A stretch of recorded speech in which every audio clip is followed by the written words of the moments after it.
With 24 senators present, Chair declares the presence of a quorum. Majority Leader. Yes, Mr. President. Before we proceed, may I just be allowed to acknowledge some guests from the gallery, guests of Senator De La Rosa, Mindanao State University Alumni Association, led by National President Engineer Samuel Sabenicio, LGU officials of Tubaya-Agusan del Norte, led by Mayor Jimmy Beray, LGU officials of Birac, Catanduanes, led by Mayor Sinforoso Sarmiento. Guests of Senator Gatchalian, Vice Mayor Alberto Giang Jr. of Burgos, Pangasinan. Guests of Senator Go, Vice Mayor Rondon Mercado of Minalin, Pampanga. Guests of Senator Pangilinan, Attorney Moslem Macarambon, Chairperson of the Marawi Compensation Board. And guests of Senator Ejercito, Legit Status Dance Crew. Mr. President, they won the 2025 World Hip Hop Dance Championship in Arizona, USA. We welcome them in this August chamber, Mr. President. To our aforementioned guests, welcome to your Senate. Majority Leader. Mr. President, the distinguished gentleman from Bukidnon, Senator Mig Zubiri, is seeking the floor. I move that he be recognized, Mr. President. The Honorable Mig Zubiri is recognized. You may proceed, sir. Thank you very much, Mr. President. Mr. President, I would like to move to declare the position of the Senate President as vacant, Mr. President. Is there any objection? Hearing none, the motion is approved. Chair will suspend session and ask Senator Jingo Estrada to kindly ascend the rostrum and preside over the session. Senate session is suspended. Mr. President, at this juncture, may I now move that we proceed with the election of the President of the Senate and recognize the distinguished gentleman from Bukidnon, Senator Zubiri, for his nomination. So move, Mr. President. An objection? There being none, motion is approved. Maraming salamat, Mr. President. Mr. President, I have the honor of nominating Senator Vicente C. Sotto III as Senate President. We already know him to be a leader of great integrity, as exemplified by his time as Vice Mayor of Quezon City, as Senate Majority Leader, as Senate Minority Leader, and of course, as Senate President. Having had the honor of working alongside him as his Majority Leader during the 17th and 18th Congress, I witnessed firsthand his peerless leadership and work ethic, and I can say with conviction that he has been nothing short of a reliable and trustworthy leader. As Senate President, he always led with fairness and transparency, and he led with an open ear and a decisive hand, ensuring unity and stability in the Senate at all times. Most importantly, he was a traditionalist in the very best sense of the word, consistently upholding the rules and traditions that protected the integrity of the Senate as the nation's last bastion of democracy. With Senator Sotto as Senate President, the Senate is in good hands. Maraming salamat po, Your Honors. Thank you, Senator Zubiri. Majority Leader.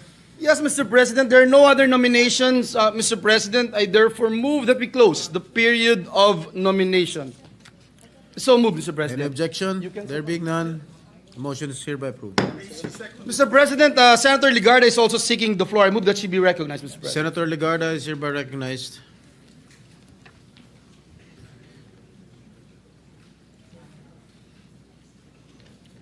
Thank you, Mr. President. Distinguished colleagues, the Filipino people have always looked to the Senate as a pillar of our democracy. In times of profound challenges, when our citizens yearn for clarity and wisdom, they expect us to steady the ship and steer it with a clear compass towards safer shores. They do not ask for eloquence alone, but for proof that we can all place country above self and that we can govern with discipline, foresight, and courage. Discipline to resist the distractions of partisanship and to keep public service anchored in principle. Foresight to craft laws that anticipate the future rather than merely react to crisis. And the courage to take the difficult but necessary decisions that secure the long-term welfare of our people, even when they come at significant political cost. Let me emphasize, leadership in this chamber is never a solitary duty. It is a shared guardianship of a trust that belongs to the Filipino people. The Senate at its finest when debate sharpens judgment and unity springs from conviction. This, I believe, is what Senator Vicente Tito Sotto III embodies and why I rise in support of his nomination as Senate President. During my first term long ago, I served as majority leader while he was minority leader. I witnessed his respect for balance and fairness, ensuring that this chamber remained a forum of reason and accountability. Later, as chair of the Committee on Finance under his Senate presidency, I saw his firm hand in guiding our work, listening to every voice, building consensus, reminding us constantly that governance must yield tangible results for the people. These are qualities tested by time and proven by service. Senator Tito Sotto commands respect through fairness, humility, and his ability to unite diverse voices. For these reasons, I second the nomination of Senator Vicente Sotto III as Senate President. Thank you, Senator Legarda. Mr. President, move for the previous motion, there being no other nomination. So move, Mr. President. It has been moved by the Majority Leader and seconded by Senator Lauren Legarda that the nomination be closed. Is there any objection? Hearing none, the motion is hereby approved. There being no other nominees for the position, Senator Vicente Sotto, the only nominee for the position of the Senate President, is hereby declared as the newly elected President of the Senate. Mr. President, may I move that we suspend the session to allow the newly elected Senate President to take his oath, Mr. President. Session is hereby suspended.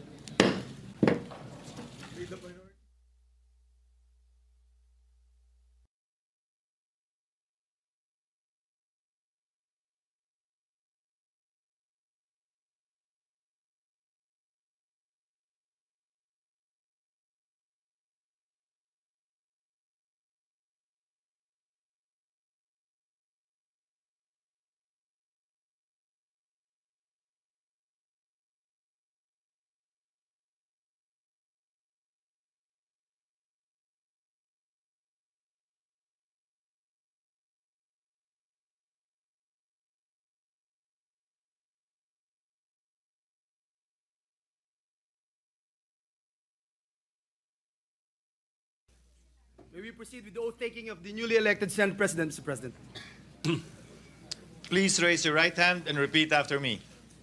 I, please state your name. I, Vicente C. Sotto III, Having been elected to the position of Senate President, having been elected to the position of Senate President, do hereby solemnly swear do hereby solemnly swear that I will well and faithfully discharge, that I will well and faithfully discharge, to the best of my ability, to the best of my ability, the duties of my present position the duties of my present position, and of all others I may hereafter hold and of all others I may hereafter hold under the Republic of the Philippines. under the Republic of the Philippines, That I will support and defend the Constitution of the Philippines. that I will support and defend the Constitution of the Philippines, That I will obey the laws, that I will obey the laws, legal orders, legal orders, and decrees promulgated by the duly constituted authorities, and decrees promulgated by the duly constituted authorities, and maintain true faith and allegiance and maintain true faith and allegiance to the Republic of the to Philippines. the Republic of the Philippines, And that I impose this obligation upon myself voluntarily, and that I impose this obligation upon myself voluntarily, without mental reservation without mental reservation or purpose of evasion. or purpose of evasion. So help me God. So help me God. Congratulations, citizen. Thank you, sir.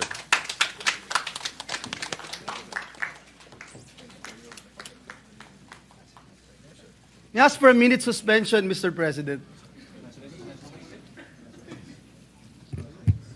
Session is suspended.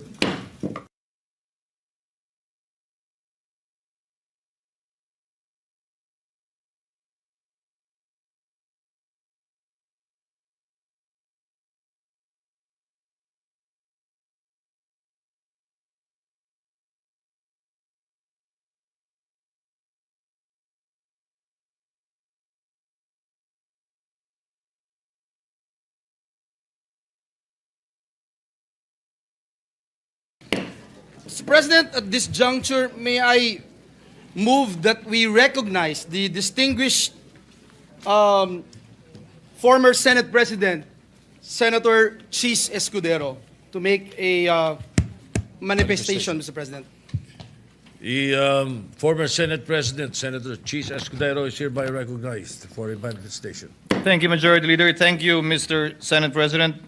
Nais ko lamang po magbigay ng maikling manifestasyon. Nais ko pong magpasalamat sa mga kapwa ko miyembro ng Senado na nagbigay po ng tiwala sa akin sa 19th at saka 20th Congress. Nais ko din po magpasalamat sa mga opisyal at kawani ng Senado. Karangalan ko po na pagsilbihan kayo at manilbihan kasama kayo nitong nagdaang taon.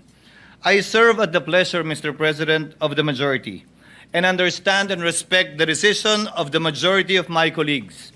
I hold no grudges. I hold no ill feelings. I congratulate Senator Vicente Tito Sotto III on his election as Senate President, and I wish you well, Mr. Senate President. Nandito lamang po ako bilang ordinaryong miyembro para pagsilbihan at paglingkuran kayo sa anumang kapasidad na pwede at kaya ko bilang bahagi ng Senadong ito. During my tenure, Mr. President, the Senate did not shy away from confronting the difficult questions facing our nation. We passed a record number of laws that helped uplift the lives of our countrymen. We conducted hearings that unearthed corruption on a scale rarely seen before, and in doing so, we remind the public that accountability is not a mere empty rhetoric, but a duty that we must uphold. Maski na papano, sa ilalim po ng aking panunungkulan at sa pangunguna ni Congressman Rodante Marcoleta, may ilang bagay po tayong nakamit at nagawa. Nakapagsalita na ng bombo kaninang umaga si Congressman Toby Chanco at nabanggit lahat ng nais niyang sabihin hindi nasabi sa kabilang kamera. Nasabi na rin po, Ginoong Pangulo, ang the name that cannot be mentioned, ang pangalan ni Speaker Martin Romualdez at Congressman Zaldico sa pamamagitan ng paghihiring kanina pong hapon. And as a final act earlier, Mr. President, I signed upon the request of Congressman Marcoleta the contempt order of Assistant District Engineer Bryce Hernandez, putting him under detention already here in the Senate. Mr. President, I am proud of what the Senate has accomplished together, and I trust that the spirit of transparency and courage that have been displayed by this chamber will be sustained. Sana po, mapagpatuloy natin to. Let justice and the rule of law be done and followed, though the heavens may fall. Thank you again, Mr. President, and please accept once again my warmest congratulations. Congratulations, Mr. Senate President. Thank you very much, and we thank the distinguished former Senate President, Senator Chiz Escudero, for his magnanimity and the work that he has, the service that he has given the Senate and the Filipino people. Thank you, Mr. Senator.